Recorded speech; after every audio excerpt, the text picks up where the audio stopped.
Jasad bocah perempuan berusia 8 tahun ditemukan di kamar kontrakan di wilayah Penjaringan, Jakarta Utara. Diduga korban dibunuh oleh ibu kandungnya sendiri yang menurut warga sekitar sudah lama mengalami gangguan jiwa.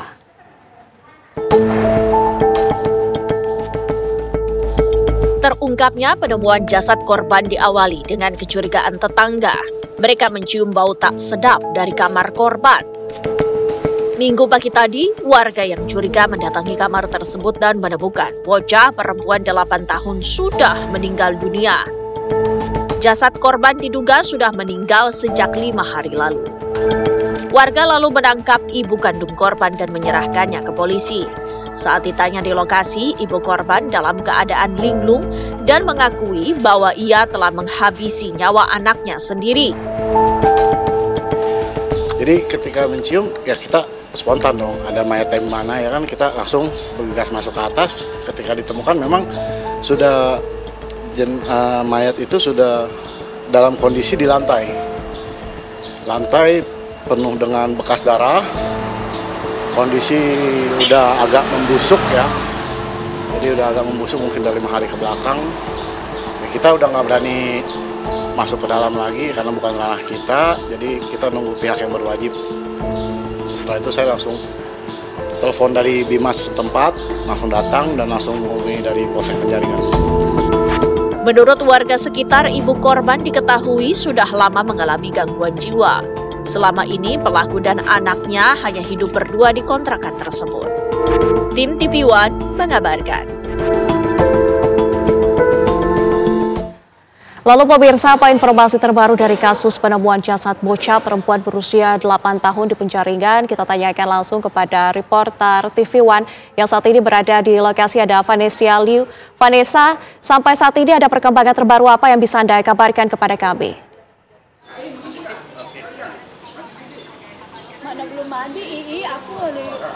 Ya, selamat sore pemirsa. Dini hari tadi warga di Penjaringan, Jakarta Utara ini sempat digegerkan dengan penemuan jenazah anak perempuan berusia 8 tahun yang ironisnya diduga dibunuh oleh ibu kandungnya sendiri. Namun diketahui bahwa ibu dari korban yang sekaligus terduga pelaku ini memang sudah lama mengalami gangguan mental.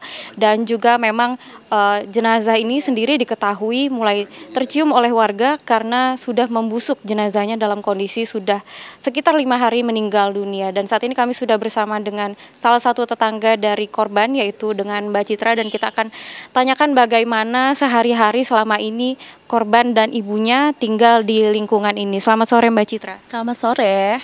Ya Mbak, bisa dijelaskan sebagai tetangga yang sudah lama tinggal di sini Mbak, bagaimana sih kehidupan ibu dan anak ini sehari-hari?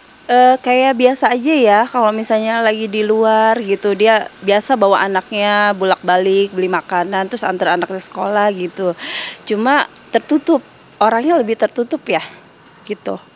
Terus tapi kalau di dalam rumah, kalau lagi ngasuh anaknya tuh kayaknya mukulin anaknya terus. Jadi anaknya tuh kayaknya nggak boleh salah dikit. Pernah sewaktu-waktu pas mukulin anaknya lagi mandi tuh, saya langsung teriakin loh, maksud saya jangan dipukulin terus anaknya gitu, stop gitu, terus akhirnya stop tuh. Nah, entar lama-lama begitu lagi, susah Mbak, begitu lagi nanti pasti mukulin terus gitu. Tapi benar nggak Bu kabarnya kalau si ibu ini mengalami gangguan jiwa? Kayaknya, sepertinya, karena kan dari penampilannya kan beda, make upnya itu kelihatan kan, jadi kalau orang yang ngelihat dia tuh bisa tahu cara-cara ininya gitu. Udah itu orangnya juga nggak nyapa orang ya, nggak nyapa orang gitu. Kalau untuk anak sendiri sebagai korban sehari-harinya bagaimana Mbak? Pendiam, anaknya pendiam. Sekolah sih nggak jelas juga ya, tiap hari bawa tas gitu. Kan kalau orang anak sekolah kan kelihatan pakai seragam apa gitu, dia kayaknya biasa aja gitu, bawa tas aja gitu, bolak-balik kemana gitu. Terus anaknya juga kayaknya nggak dikasih main juga gitu, tertutup orangnya. Kalau untuk ayah korban atau suami dari terduga pelaku ini, tahukah Mbak di mana sehari-hari? Sebelumnya sih saya tahu, suka nongkrong gitu, tukang ojek. Suaminya itu tukang ojek, suka nongkrong di depan. Tapi beberapa minggu ini gitu, saya nggak pernah lihat lagi gitu papanya. Gitu, suaminya nggak kedengeran di mana gitu. Jadi mungkin karena faktor itu juga kali ya. Berarti selama ini memang si korban ini sudah sering dipukuli oleh ibunya ya? Ya, dari bayi, dari lahir udah sering dipukul. Karena kalau dia lagi ngurusin anaknya kan anaknya nangis mulu kan, terus sambil dipukul sambil teriak gitu. Pernah sewaktu-waktu saya samperin ke sini loh, pas abis mukulin anak samperin sini, anaknya baru umur sekitaran baru 3 bulanan deh, gitu nangis terus kan. Anak kan kalau dipukulin kedengeran kan sambil ngomel kan jelas banget. Karena posisi rumah saya sama dia tuh dempetan gitu. Jadi jendela kamar dia tuh ke samping saya kedengeran gitu. Jadi kalau setiap dia pukulin anak apa tuh jelas banget.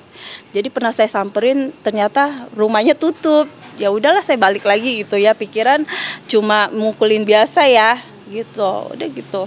Terus gimana reaksi warga sekitar termasuk Mbak sendiri saat tahu korban sampai meninggal dunia, Mbak? Kaget, shock banget. Karena 2-3 minggu yang lalu saya juga mau ambil anaknya gitu, maksudnya mau ngasih tahu sama lurah gitu kan, sama RT sini, cuma balik lagi ya, takutnya mereka nggak seneng, ya udahlah diem aja gitu. Baik, Vanessa Liu, terima kasih. Ya demikian pemirsa pengakuan dari warga sekitar yang turut mengetahui bagaimana aktivitas warga atau korban dan juga terduga pelaku ini sehari-hari. Demikian kami kembalikan. Baik, Vanessa Liu, terima kasih untuk laporan Anda langsung dari lokasi. Selamat bertugas kembali.